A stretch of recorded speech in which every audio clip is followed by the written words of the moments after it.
Halo pendengar kisah, selamat datang kembali di channel kami yang membahas kisah kriminal yang benar-benar terjadi di seluruh dunia. Kami berharap semoga kalian semua dalam keadaan sehat walafiat dan dijauhkan dari mara bahaya. Pada kisah kali ini, kami akan membahas sebuah kasus pengeksekusian yang baru minggu lalu terjadi di negara India. Seperti biasa, kasus kriminal di India selalu bermotif di luar nalar. Di mana kali ini, seorang ayah yang telah membesarkan dan menafkahi putrinya hingga menjadi seorang atlet profesional berbakat harus mengeksekusi putrinya tersebut dengan alasan dirinya menjadi tempat omongan para tetangga. Para tetangga di sekitaran tempat tinggalnya mengatakan kepada dirinya kalau dia memaksakan putrinya tersebut untuk bekerja dan dia hanya bisa bergantung hidup dari pendapatan putrinya tersebut. Namun anehnya, meski omongan tersebut tidak seperti faktanya, sang ayah ini bukannya marah kepada tetangga yang mengumpatnya tersebut. Namun dia malah dengan tega mengeksekusi putri kesayangannya tepat pada hari ulang tahun istrinya di saat itu. Gurugram में international tennis player Radhika यादव को उसके पिता दीपक यादव ने गोली मार दी. Bagaimana cerita selengkapnya dan apa yang membuat sang ayah menjadi gelap mata? Jadi beginilah kisah di baliknya. Di kota Gurgaon, negara bagian Haryana, India, hiduplah seorang wanita bernama Radhika Yadav yang berusia 25 tahun. Dia merupakan seorang putri dari pasangan Deepak Yadav yang berusia 51 tahun dan juga Manju Yadav. Radhika bukanlah anak satu-satunya. Dia memiliki seorang adik laki-laki yang identitasnya tidak diungkapkan kepada publik. Bagi keluarganya, Radhika ini merupakan seorang putri yang baik dan pekerja keras. Sejak kecil, dia sangat aktif berolahraga, khususnya bermain tenis. Ayahnya yaitu Deepak sangat menyadari kalau putrinya memiliki bakat dalam olahraga tersebut. Oleh karena itu, Deepak pun memutuskan untuk mendukung Radhika menjadi seorang atlet pemain tenis.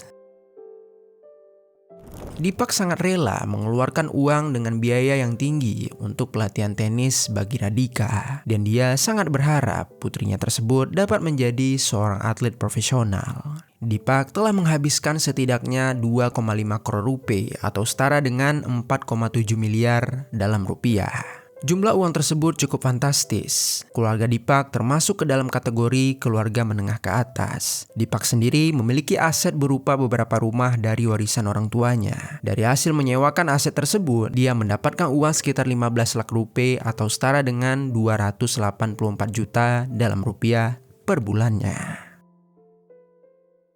Namun pendapatan besar dari Deepak ini tidak banyak orang yang tahu. Deepak memilih untuk tidak mengatakan pendapatannya tersebut kepada orang-orang di sekitarnya.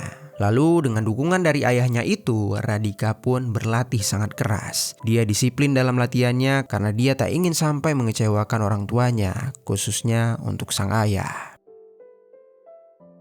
Selama bertahun-tahun menjadi seorang atlet profesional, Radhika tergabung ke dalam organisasi nasional tenis India yang bernama AITA atau singkatan dari All India Tennis Association. Berdasarkan dari riwayat turnamennya, Radhika pernah mencapai peringkat ke-35 di tunggal putri pada Februari 2018. Kemudian dia juga pernah di peringkat 50 besar di ganda putri pada April 2021. Dan yang lebih menakjubkannya, dia berada di peringkat kelima sebagai wanita terbaik di ganda putri di negara bagian Haryana.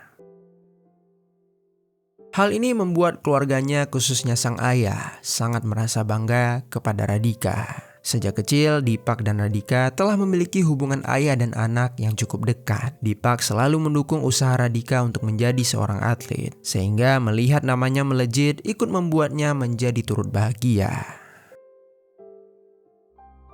Singkat cerita, tibalah di tahun 2023. Tiba-tiba saja Radhika mengalami cedera bahu yang cukup parah. Cedera ini membuatnya tak bisa lagi melanjutkan profesinya sebagai atlet. Hal ini membuat Radhika menjadi sedih dan kecewa karena menjadi seorang atlet tenis memang merupakan wadah bagi dirinya untuk mencari rezeki. Tetapi Radhika tidak menyerah begitu saja. Dia menemukan cara yang lain untuk tetap mencari nafkah di dunia tenis tersebut, yaitu menjadi seorang pelatih tenis. Radhika pun mengumpulkan sisa uang yang dimilikinya. Dia mulai menyewa beberapa lapangan tenis dan mulai mencari murid-murid yang mau dilatih oleh dirinya.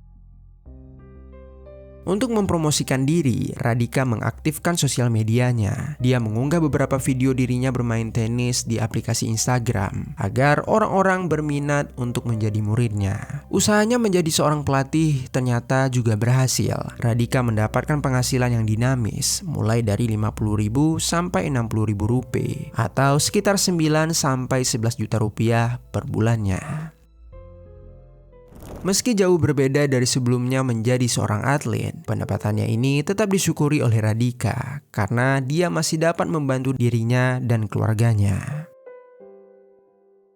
Kemudian setelah beberapa tahun berlalu, masalah demi masalah tiba-tiba saja muncul di keluarga Radhika. Para tetangga di lingkungan tempat tinggalnya mulai mengumpat Radhika dan keluarganya. Mereka melihat Radhika dari tampak luar sebagai wanita yang cukup buruk karena dia sering berinteraksi dengan laki-laki di lapangan tenis. Selain itu, dia juga sering menggunakan pakaian-pakaian yang ketat dan juga minim. Hal ini seketika membuat pandangan orang-orang terhadap dirinya semakin menjadi buruk. Mereka menganggap kalau sebagai wanita yang belum menikah, tidak seharusnya Radhika berpenampilan seperti itu. Akhirnya, gosip negatif tentang Radhika sampai ke telinga ayahnya, yaitu Dipak. Di dalam keluarganya, Dipak dikenal sebagai seorang kepala keluarga yang konservatif dan temperamental. Dia sering bersikap gegabah saat menghadapi sebuah masalah. Dia juga sangat memperdulikan pandangan orang lain terhadap dirinya dan juga keluarganya. Semua pembicaraan itu membuat Dipak merasa sangat tertekan. Tekanan ini pun lama-kelamaan membuat Dipak menjadi lebih posesif terhadap putrinya, yaitu Radhika. Dia secara tegas menyuruh Radhika untuk berhenti bermain sosmed dan juga berhenti sebagai pelatih tenis. Dipak berpendapat kalau penghasilan dirinya masih cukup untuk membiayai keluarga mereka, sehingga Radhika tidak perlu bekerja lagi dan mengumbar-umbar urat miliknya. Mendengar perkataan sang ayah, seketika membuat Radhika merasa bersalah. Dia menyetujui permintaan ayahnya untuk berhenti bermain sosmed. Namun dia menolak untuk berhenti menjadi pelatih tenis. Karena menurutnya ini sama sekali tidak ada hubungannya. Apalagi dia sudah sangat cinta dengan olahraga ini. Dan alasan terkuatnya tidak ingin berpaling dari dunia tenis adalah karena dia sangat ingin mengembalikan seluruh biaya yang sudah dikeluarkan oleh ayahnya. Sehingga dia menjadi atlet profesional. Meskipun hal ini tidak pernah dituntut oleh ayahnya. Alasan Radhika itu pun membuat Dipak tak bisa lagi berargumen. Dia hanya bisa berusaha untuk menahan diri dan berhenti memikirkan umpatan dari para tetangganya. Saat itu dia berpikir bahwa setidaknya dengan Radhika berhenti bermain sosmed, maka gosip tentang keluarganya akan perlahan-lahan memudar. Tetapi sangat disayangkan, takdir itu tidak terwujud. Gosip tentang keluarganya malah semakin parah. Salah satu gosip yang membuatnya menjadi sangat marah adalah ketika orang-orang mengatakan kalau Dipak memaksakan putrinya untuk bekerja dan dia hanya menumpang hidup dengan putrinya itu. Lalu singkat cerita, pada bulan Juli tahun 2025, Dipak pergi ke pasar untuk membeli susu. Saat tiba di pasar, orang-orang mulai membicarakan dirinya. Dipak bisa mendengar sedikit bisik-bisik di antara orang tersebut. Tak cukup hanya berbisik, beberapa orang bahkan mendekati Dipak. Tanpa ragu mereka mengatakan kepada Dipak untuk berhenti membuat putrinya bekerja untuk dirinya. Karena sudah ada rumor di kalangan tetangga tentang bagaimana Dipak hidup dari penghasilan putrinya tersebut. Perkataan itu membuat Dipak seketika marah besar karena dia telah merasa harga dirinya sebagai kepala keluarga telah dijatuhkan. Tanpa membalas perkataan itu, Dipak langsung pergi meninggalkan pasar untuk kembali ke rumahnya. Di rumahnya, Dipak berpikir keras. Dari luar, dia memang terlihat tidak bekerja, namun dia masih memiliki banyak penghasilan dan penghasilan itu cukup untuk menghidupi keluarganya. Dia pun merasa kalau hal ini sangat tidak adil. Dia tak pernah mengusik Radhika atau meminta uang kepada putrinya itu. Namun malah dirinya dicap begitu buruk oleh para tetangganya. Dipak tak bisa membiarkan hal ini terus-menerus terjadi. Tak lama setelah itu, Dipak mencoba untuk berbicara sekali lagi kepada Radhika. Dia kembali meminta Radhika untuk berhenti menjadi pelatih tenis. Namun, Dipak kembali mendapatkan respon yang sama, di mana Radhika menolak melakukan hal itu dan dia menekankan kalau olahraga ini adalah cara dia untuk bertahan hidup. Akhirnya Deepak yang telah mengerti kepribadian putrinya, dia pun tersadar kalau Radhika tak akan pernah menuruti permintaannya. Hal ini membuat Deepak juga menyadari hanya ada satu cara untuk menghentikan semua pembicaraan buruk dari para tetangganya itu. Deepak pun mengambil sebuah keputusan besar. Singkat cerita, pada tanggal 10 Juli tahun 2025, Radhika sedang berada di rumah bersama keluarganya. Rumah yang cukup besar ini tidak hanya ditinggali oleh keluarganya saja, tetapi juga dihuni oleh keluarga pamannya yang bernama Kuldeep Yadav. Jadi keluarga Radhika menempati lantai 2, sedangkan keluarga pamannya menempati lantai 1. Hari yang cerah itu merupakan hari yang paling bahagia bagi ibu Radhika, karena di hari itu ibunya sedang berulang tahun. Namun sayangnya di hari bahagia itu ibunya sedikit tidak enak badan dan memutuskan untuk tidur di kamarnya. Kemudian di samping itu, Radhika yang ingin memberikan kejutan kepada ibunya, dia pun berniat untuk memasak beberapa makanan favorit ibunya seorang diri di area dapur. Lalu di sana juga ada sang ayah yang baru saja menyuruh adik Radhika untuk pergi membeli susu ke minimarket. Di pagi hari yang tenang tersebut, Deepak bersiap untuk melancarkan aksi yang telah direncanakannya, yaitu mengeksekusi Radhika. Dia mengambil sebuah pistol revolver dari dalam kamar dan kemudian berjalan menuju dapur untuk mencari keberadaan Radhika. Begitu sampai di area dapur, Deepak melihat Radhika sedang sibuk menyiapkan makanan untuk ulang tahun ibunya. Deepak saat itu berdiri tak jauh sambil memandangi putrinya tersebut. Dan ketika Radhika sedang lengah, Deepak dengan perasaan yang kalut langsung mengangkat senjatanya. Lalu seketika, dia meluncurkan 5 tembakan sekaligus ke arah Radhika. 2 tembakan melesat dan 3 tembakan mengenai tubuh Radhika hingga menembus tepat pada bagian jantung. Serangan yang mendadak itu tidak bisa dihindari oleh Radhika. Begitu peluru tersebut mendarat di tubuhnya, Radhika langsung terjatuh dan mengerang kesakitan. Cairan merah mengalir deras dari tubuhnya dan karena satu peluru mengenai titik vitalnya, Radhika pun seketika menghembuskan nafas terakhirnya. Setelah melihat Radhika tak lagi bernyawa, Deepak hanya mematung, dia seakan tak mengerti apa yang baru saja dia lakukan. Kemudian di samping itu, orang rumah yang mendengar suara tembakan tersebut sontak terkejut dan bergegas untuk melihat ke sumber suara. Saat itu, ibu Radhika yaitu Manju, pamannya Kuldeep dan sepupunya yang bernama Pius secara bersamaan melihat kondisi Radhika yang tergeletak berhamburan cairan merah di lantai dapur. Di samping itu mereka juga melihat Deepak yang terdiam sambil memegang sebuah senjata api. Manju sebagai ibu merasa sangat syok di saat itu. Dia menangis dengan histeris sambil memeluk putrinya yang telah bersimbah cairan merah. Sementara itu Kuldeep juga langsung mengecek jalur nafas Radhika. Namun dia tidak dapat merasakan apapun. Dalam keadaan panik, Kuldeep dan putranya yaitu Pius langsung mengangkat tubuh Radhika untuk segera diselamatkan ke rumah sakit.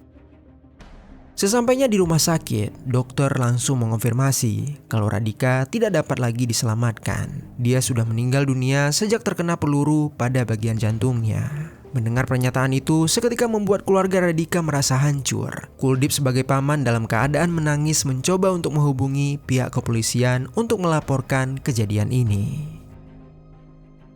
Sesampainya polisi di rumah sakit, mereka langsung memeriksa jasad korban. Mereka juga mengumpulkan keterangan dari pihak medis dan juga beberapa dari keluarga Radhika. Kuldeep saat itu menjelaskan kepada polisi kalau saudaranya yang bernama Deepak Yadav telah mengeksekusi putrinya sendiri yang bernama Radhika Yadav. Kuldeep saat itu belum mengetahui apa alasan saudaranya melakukan tindakan itu. Namun dia hanya mengatakan kalau kejadian tersebut terjadi di rumah mereka dan kemungkinan pelaku masih berada di sana.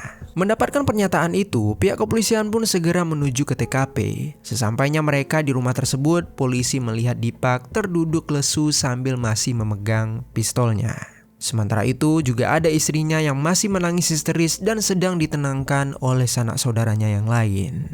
Tanpa berlama, polisi langsung mengamankan lokasi tersebut dan mereka juga langsung menggiring Deepak untuk dibawa ke kantor polisi agar dapat diinterogasi. Deepak yang terlihat menyesal dibawa tanpa adanya perlawanan.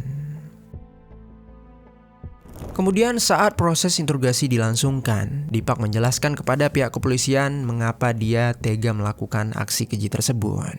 Dia beralasan kalau dirinya saat itu merasa tertekan dengan gunjingan dari para tetangga, yang mana para tetangga ini mengatakan kalau dirinya memaksa Radhika untuk bekerja agar dapat membiayai seluruh kebutuhan hidupnya. Padahal sebenarnya dirinya lah yang telah membuat putrinya sukses menjadi seorang atlet dan juga pelatih. Selain itu, dia juga masih memiliki banyak aset untuk dapat menafkahi keluarganya. Namun, para tetangga di lingkungannya masih saja mengumpat untuk dirinya.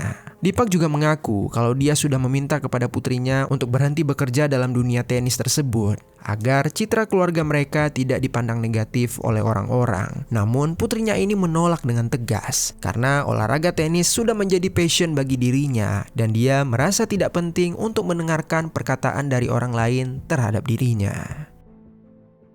Dan akhirnya ketika putrinya tak lagi mendengarkan perkataan Deepak dan harga dirinya juga telah dijatuhkan oleh para tetangga, dia pun memutuskan untuk mengeksekusi putri kandungnya tersebut. Dalam interogasi itu polisi menemukan kalau pistol yang digunakan Deepak adalah pistol dengan lisensi resmi. Kemudian mereka juga menduga kalau pengeksekusian ini adalah pengeksekusian berencana, karena di saat sebelum kejadian Deepak sempat menyuruh anak keduanya untuk keluar rumah terlebih dahulu untuk membeli susu agar dia tidak menyaksikan tindakan kekejiannya tersebut. Kasus menyedihkan ini baru saja terjadi minggu lalu, dan untuk sekarang Deepak sebagai tersangka telah mendekam di penjara untuk dapat diadili. Nantinya di pengadilan, jika Deepak dinyatakan bersalah atas pengeksekusian berencana, maka Deepak dapat dijatuhi hukuman penjara seumur hidup atau seberat-beratnya adalah hukuman eksekusi. Radhika Yadav, seorang mantan atlet berprestasi yang beralih menjadi seorang pelatih, harus meninggal dunia di tangan orang yang paling dia percayai akan selalu menjadi pelindung dalam kehidupannya. Andai saja Deepak sebagai kepala keluarga dapat lebih bijak dalam mengontrol emosi, mungkin kejadian naas ini dapat dihindari. Umpatan orang-orang hanyalah hal biasa yang terjadi kepada siapapun. Namun entah mengapa, hal tersebut menjadi sangat menyakitkan bagi Deepak Yadav, hingga dia tega mengeksekusi putrinya agar umpatan orang-orang tersebut menjadi hilang. Namun lihatlah kenyataannya sekarang, apakah orang-orang itu berhenti untuk menjelekan dirinya? Deepak tidak hanya menghilangkan sang putri, dia mungkin juga telah kehilangan rasa ampun dari seluruh anggota keluarganya. Tak terbayangkan apa yang dirasakan oleh istrinya yaitu Manju. Dia harus menelan kenyataan kalau putri kesayangannya yang hebat harus berakhir di tangan suaminya sendiri. Dan bahkan yang lebih menyakitkan baginya, kejadian tersebut terjadi tepat pada hari ulang tahunnya. Sungguh memilukan kisah tentang Radhika Yadav ini. Untuk itu, mari sama-sama kita doakan semoga Radhika telah berada di sisi yang terbaik dan dapat beristirahat dengan tenang di alam sana. Serta untuk keluarga dan sanak saudara yang terluka atas kejadian ini, semoga mereka dapat pulih dengan cara yang terbaik. Dan yang terakhir, untuk kita semua para pendengar kisah, semoga dalam kisah kali ini ada pelajaran baik yang dapat kita ambil.